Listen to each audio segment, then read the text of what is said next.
lately I've had a ton of clients come to me, whether they were referred to me by an agent moving to Colorado from out of state, or just talking to people, talking through their move. And I want to talk about out-of-state home buying and the 6 things you need to know before you move.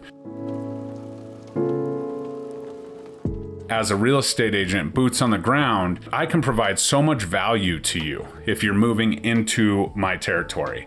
However, if you're moving out, I can still be a resource to you. If you own a home, obviously I can sell that here, but I have a network of a ton of agents that I can connect you with and be a part of that home buying process. But I'm going to talk to you specifically, directly to you if you're looking at moving out of state and buying a new home when you get to that state. And so I hope this finds you well. If somebody is thinking about making a move, which a lot of people are with our, virtual connection and work from home and all the things we're doing, please share this video with them, tag them, connect us in a message. I would be happy to be a piece of their journey, and I'll make sure if they aren't moving to Colorado or Denver, that they're taken care of. So if you like what you hear, please like, comment, subscribe. Living in the Denver suburbs over on the YouTube channel, all the Facebook, all the Instagrams, all the things. I am so dedicated to helping people have the best experience when buying a home, even if I'm not their agent right here in Colorado. Again, I have a network that I can connect people to. But for now, let's dive into those out-of-state home buying tips and 6 things you should know before you move. And first and foremost, we want to research thoroughly, right? I had a recent client that's moving here. They just put their first offer in and they were like, we love this area. And it was such a breath of fresh air because she had done so much research. She knew what she knew and she thought that, this place was gonna be great. I said, great, let's go. Let's get you boots on the ground. Let's get you into town. I actually was out of town when they came the first day and connected them with an amazing agent in my group to show them a few houses. And then we connected the next day and looked at more. But within that, all of her research online, when she got here boots on the ground, she's like, actually, I don't want to live in that community. And here's why. And, within that perspective, I said, let's try these areas. If this area is kind of what you're looking for, I have a few other ideas. Turns out they liked one of the other ideas. So an agent that thoroughly knows the area, as well as you doing your research, is so important as we move through this process, because by the end, I'm going to tell you why you shouldn't just rent and, throw some money away. But for the time being, I want to make sure that you are, dialed into everything that you need to be dialed into. So that's first and foremost. Do your research, rely on an agent, find an agent that's knowledgeable. This is number 2.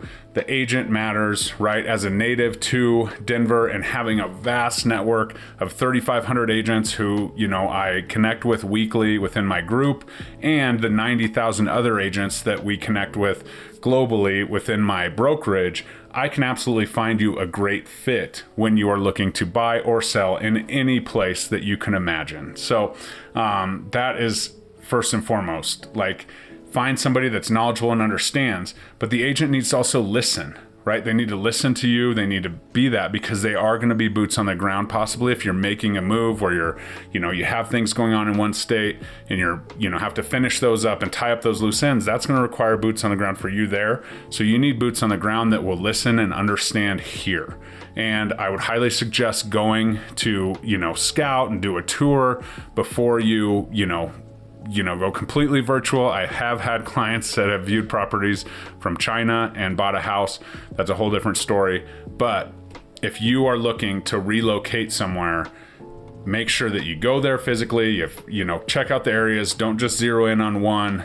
Get a little bit of diverse, interaction with different communities and start there.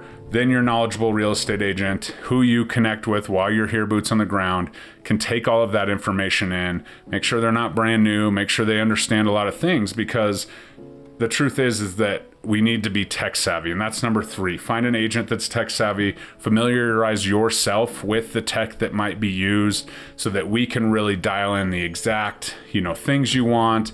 You can get a good feel for whatever it is. If it's, you have to be in the house before you go under contract, great.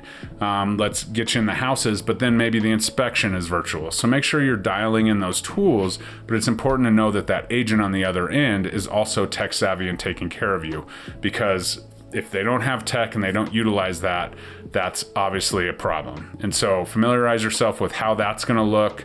Make sure that you're comfortable with it, right? A lot of times we rely too much on the tech, and that's not, ideal. But if we're here moving forward, we can absolutely dial that in and make sure that we are doing everything we need to do so that you are ready to roll when that time comes.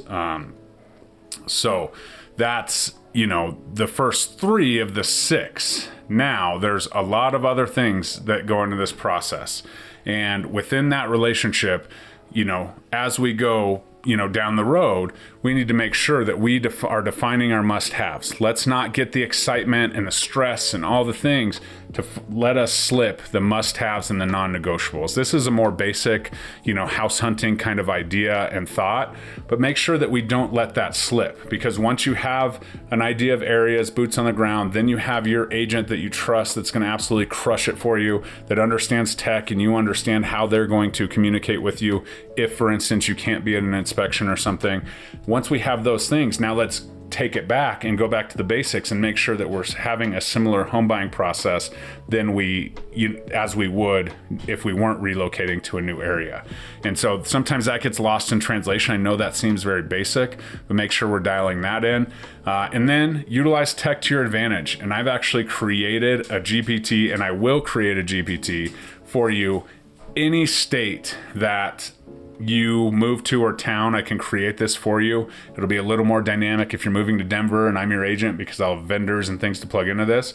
But if you just comment GPT in the city and state you're going to move to, I will absolutely send you your very own tour guide as we move forward as we go. So if you want that, that's a little freebie. I'll give away, comment the city and the GPT.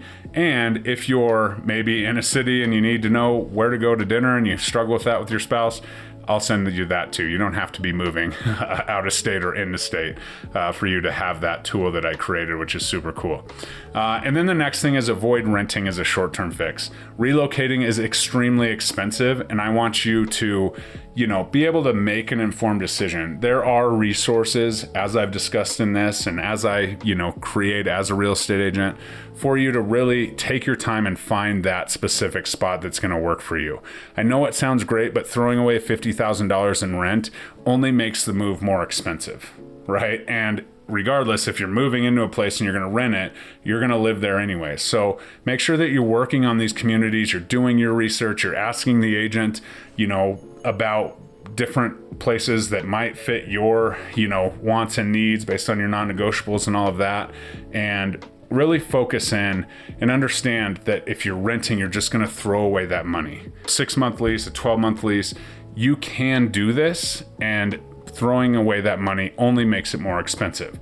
So your goal is to find an agent, find boots on the ground, find a team in an area, get you here and understand, okay, let's see, let's touch, let's smell, let's understand what it looks like, who's walking around, what's, how long is it to the grocery store and all those things from these specific areas, and then zero in on that. And there's no reason to rent and throw your money away. So your goal is to have that comfortability with your professional team to make sure that you can transition right into ownership if that's something you do, especially if you own where you're at, because we don't want to stop that clock ticking. Right? One thing about Colorado, we all know it's pretty expensive to move here. So we don't want to stop that clock from ticking. So as we move forward, that's exactly what we're going to do. We're going to absolutely crush it. And I want you to have the best experience. So out-of-state home buying, 6 tips. We just went through them. Like, comment, subscribe. I'm so excited for you to understand exactly what 6 things you should know before you move to a different state. We'll talk to you next time. Bye-bye.